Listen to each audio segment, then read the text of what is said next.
Buen día, buenas tardes o buenas noches tengan todos ustedes, hermanos. Bienvenidos a este programa nuevamente. Estoy nuevamente feliz de estar con ustedes. Antes de comenzar con este mensaje, me gustaría orar, así que lo invito en el lugar en donde esté a que cierre sus ojos, a que tome un momento para hablar con el Señor. Entremos en oración. Señor, cuántas gracias te doy por la palabra que hoy se ha de compartir. Gracias, Dios, porque ha sido de alimento espiritual a mi vida, y te pido que así hoy sea de alimento espiritual para mis hermanos, cualquiera que esté escuchando esto. Te pido, Padre Santo, que no sean mis palabras. Me pongo en tus manos, Señor Jesucristo, para que tú hables a través de tu palabra para nuestros corazones, y que sea de bendición y que dé fruto en el momento adecuado. Oro en tu nombre, en el nombre de Cristo Jesús. Amén, amén y amén. Amado hermano, hace unas semanas yo me encontraba en el culto de los domingos y estaban tocando cantos que yo recuerdo de cuando era muy niño. Yo siempre crecí en la alabanza, en el ministerio de alabanza, entonces recordaba ciertos cantos y me llegó a la mente uno muy viejo, me parece que es de antes de que yo naciera. No sé si lo compuso un tío o lo compuso alguien parecido, no recuerdo bien, y decía: cuán grande es tu bondad para los que te temen. Y está basado en el Salmo 31, en el versículo 19 y 20. Este canto me puso a pensar mucho cuán grande es la bondad de Dios, y me puso a preguntarme: ¿la bondad de Dios tiene fin? Y la respuesta es no, la bondad de Dios no tiene fin. Basta un poco abrir las escrituras como para darnos cuenta de ello. La situación que me puso a meditar un poco más en la profundidad de qué es la voluntad de Dios fue cómo obtenemos la bondad de Dios, cómo yo obtengo bondad, cómo yo hago esta situación en mi vida, porque es un fruto del Espíritu. Y me puse a investigar un poquito y encontré que viene de 3 palabras griegas, son 3 acepciones que vienen de bueno, son vocablos griegos. El primero es ágatos, que significa el que instruye, el que reprende o castiga. Eso quiere decir bueno, o bondadoso, o benigno. El otro es Chrestos, que es siempre amable, siempre apacible. Y el último es Crestotes, y vamos a hablar un poquito de él más adelante, pero quiero darte un ejemplo de estos. Jesús fue ágatos cuando él en el templo echó fuera a los cambistas. Dice la Biblia que él estaba con ira y que lo estaba haciendo porque los actos de estos hombres no eran correctos, no eran los actos que debía de haber en la casa del Señor. Me resulta muy importante ver cómo Jesús fue bueno, fue bondadoso con este acto. Tenemos que tal vez enfocar un poquito más en cómo actuó Jesús, una exhortación. También Jesús fue Chrestos cuando a aquella mujer se le acercó y tocó el borde de su manto y Jesús sanó. Si recordamos la historia bíblica, dice que le paró a todo el mundo que estaba a su alrededor y les dijo: ha salido poder muy especial de mí. ¿Quién fue? Y la mujer, dice la Biblia, que viéndose evidenciada, dijo: yo fui, Señor, yo pensé que tocando el borde de tu manto iba a ser sana, y así fue. Y Jesús se compadeció con gran amor y fue amable con ella, y también con aquella mujer adúltera que todos la condenaban y querían que muriera. Jesús fue y le dijo: ¿dónde están los que te condenan? Yo tampoco te condeno. Jesús fue también Chrestos. La cuestión aquí y lo que podemos ver es el Espíritu que desarrolla esa bondad, el Espíritu Santo. Romanos 15:14 dice: pero estoy seguro de vosotros, hermanos míos, de que vosotros mismos estáis llenos de bondad, llenos de todo conocimiento, de tal manera que podéis amonestaros los unos a los otros. Llenos de toda bondad, llenos de esa bondad Christos y también de esa bondad ágatos. Y la cuestión aquí es, ¿realmente estamos llenos de esa bondad? ¿Realmente en nuestro corazón hay una bondad como la bondad de Cristo? Esa es la pregunta más importante que de la cual quiero desprender el resto de este mensaje. ¿Cómo podemos estar llenos de la bondad de Dios? Porque una cosa es la bondad de Dios hacia nuestras vidas y otra cosa es la bondad de Dios que nosotros tenemos y nosotros mostramos a la humanidad y a los que están a nuestro alrededor. Para esto quiero ejemplificarlo con una parábola que estoy seguro que conocen, y es la que está en Lucas 10, del 25 al 39. No la voy a leer porque nos pasaríamos aquí cerca de horas y horas hablando y leyendo la Biblia. La voy a resumir, es la parábola del buen samaritano. Dice la palabra de Dios que Jesús estaba hablando con un estudioso de la ley, un maestro de la ley, y él le preguntaba: ¿cómo puedo obtener vida eterna? Jesús le dice: ¿qué dice la ley? ¿Qué dice lo que estudias? ¿Cómo lo lees? Y él le responde: pues amarás al Señor tu Dios y amarás a tu prójimo como a ti mismo. Y Jesús le responde: anda, eso es, y así obtendrás vida eterna. Y el fariseo, dice la Biblia, que para intentar justificarse de lo segundo, el amor al prójimo, le dice: ¿quién es mi prójimo, Señor? ¿A quién debo amar entonces? Y Jesús comienza con la parábola y dice la historia que venía una persona en un camino que era peligroso y que salieron unos ladrones para asaltarlo, lo golpearon y lo dejaron muy mal, muy mal, al grado que pensaron que estaba muerto.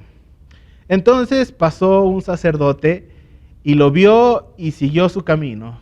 Y después pasó un levita, alguien que servía directamente en el ministerio levítico, servía en el templo y servía en el tabernáculo, y también lo vio y también siguió de lado. Y no fue más que un samaritano, una persona que los judíos no querían mucho porque era diferente. Lo vio y se compadeció y lo tomó y lo llevó a que lo curaran, y llegó con esa persona y le dijo: aquí está este dinero para que lo cures, y si hace falta algo, házmelo saber porque yo voy a venir a pagarte. Entonces Jesús le dijo al maestro de la ley: ok, ¿quién fue el prójimo de la persona que hirieron? Y dijo: el samaritano. Entonces ese es el prójimo al que tenemos que amar. ¿Qué quiero decirte con esto? Quiero decirte que Jesús, en esa actitud de enseñar primeramente a un estudioso de la ley, alguien que no necesitaba estudiar más aparentemente, fue y le exhortó: ama a tu prójimo, ama a Dios con todo tu corazón y ama a tu prójimo. Y le dice: ve y ama a los demás, eso es lo que tienes que hacer. Después en la historia podemos ver quién fue el que fue amable en todo momento, y fue la persona que menos esperaba un judío que fuera amable, un samaritano. Es ahí donde podemos ver que el buen samaritano fue Christos. ¿Cómo qué persona creen que tendríamos que ser nosotros para expresar la bondad de Dios? ¿Qué persona de la historia somos nosotros como para decir: debemos hacer esto para mostrar la bondad de Dios? Y si no ha quedado muy claro, Mateo 5 del 35 al 40, el cual voy a leer porque es uno de mis versículos favoritos de la Biblia, dice: porque tuve hambre y me disteis de comer. Tuve sed y me disteis de beber. Fui forastero y me recogisteis. Estuve desnudo y me cubristeis. Enfermo y me visitasteis. En la cárcel y vinisteis a mí.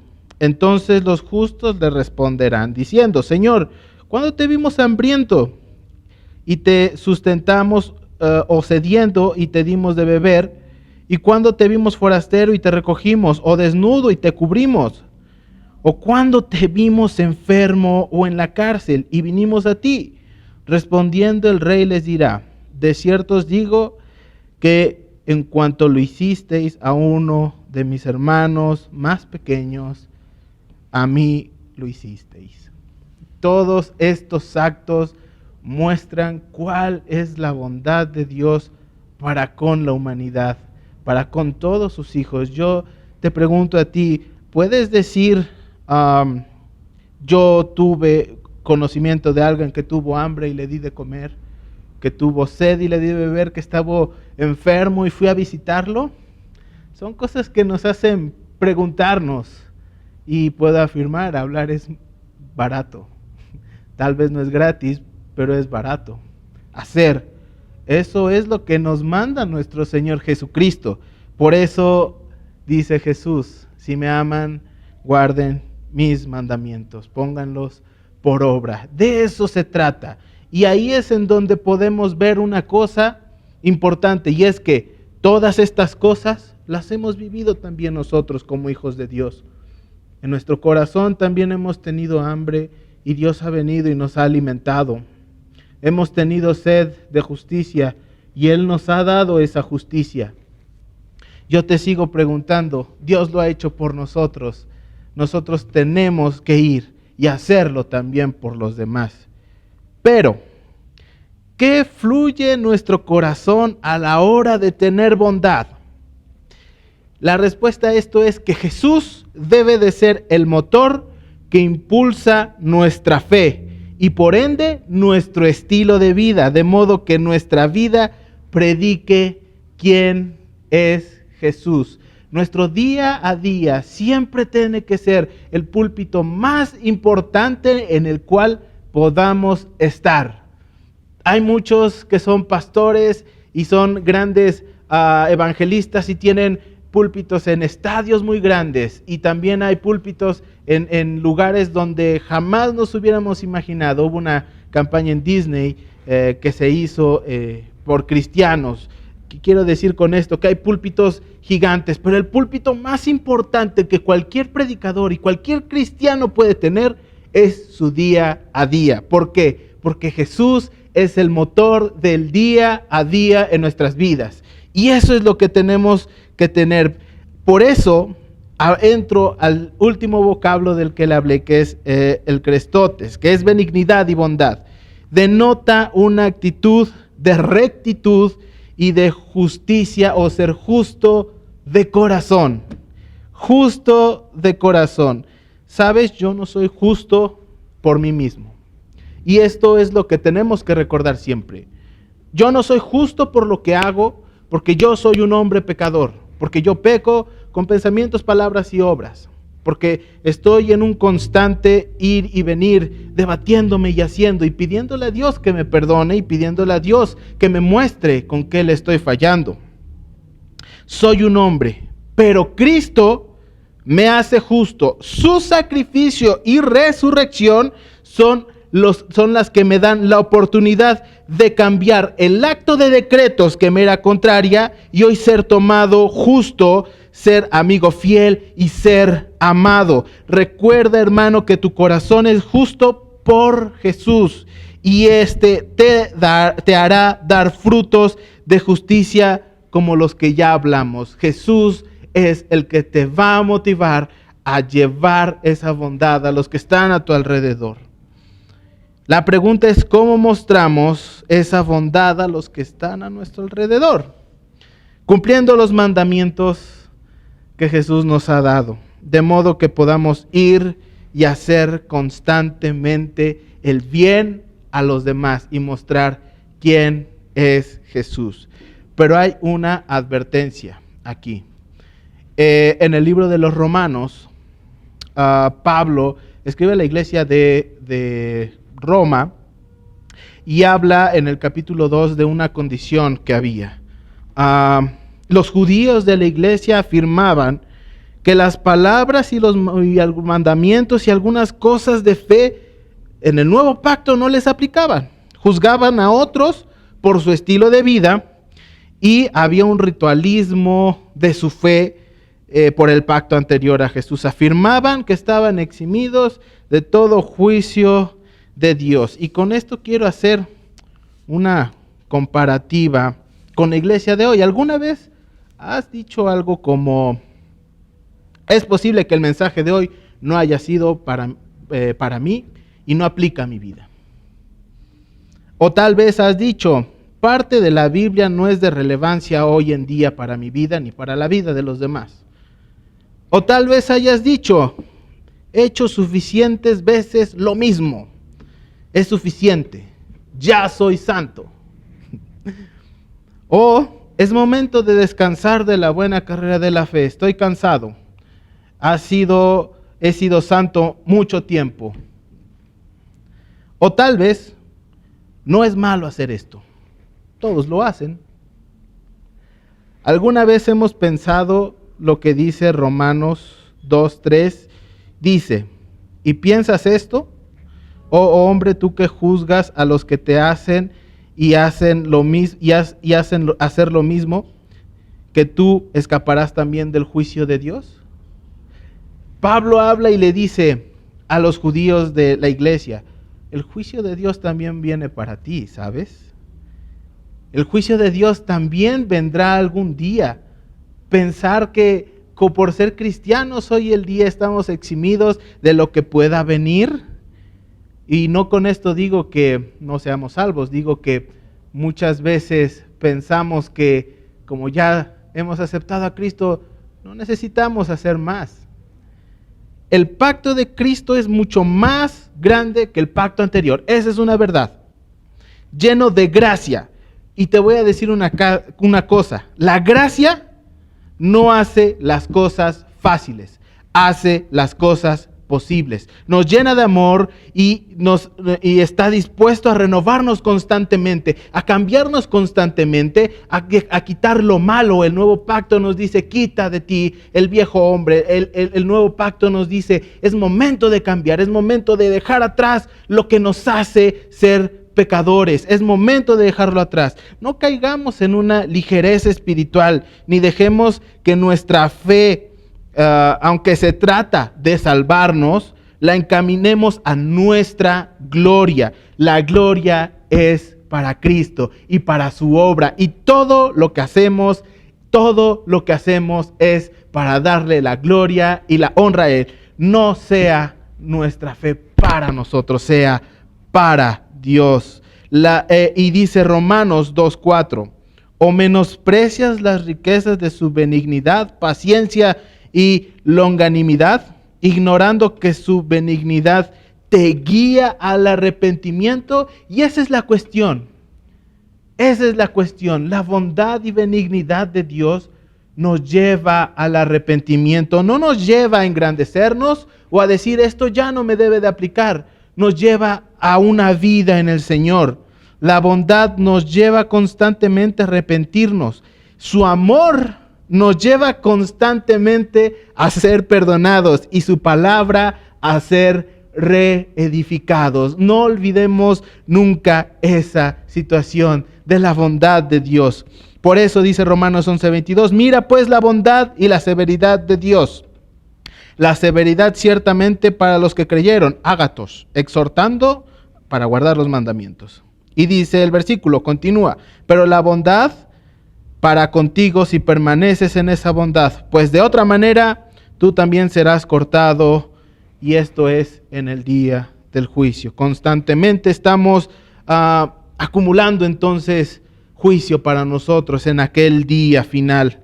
Y dice la palabra de Dios en Efesios 2, del 6 al 8: juntamente con Él nos resucitó y asimismo nos hizo sentar en los lugares celestiales con Cristo Jesús, para mostrar en los siglos venideros las abundantes riquezas de su gracia en su bondad para con nosotros en Cristo Jesús, porque para gracia sois salvos por medio de la fe, y esto no de vosotros, pues es don de Dios. Esto es para lo que estamos llamados, hermano, para ver constantemente a Cristo en nuestras vidas, su gracia en nosotros, tener salvación y experimentar las maravillas de su nombre, experimentar quién es Dios. Por eso dice el Salmo 31, 19 y 20, cuán grande es tu bondad para los que te temen, que has mostrado a los que esperan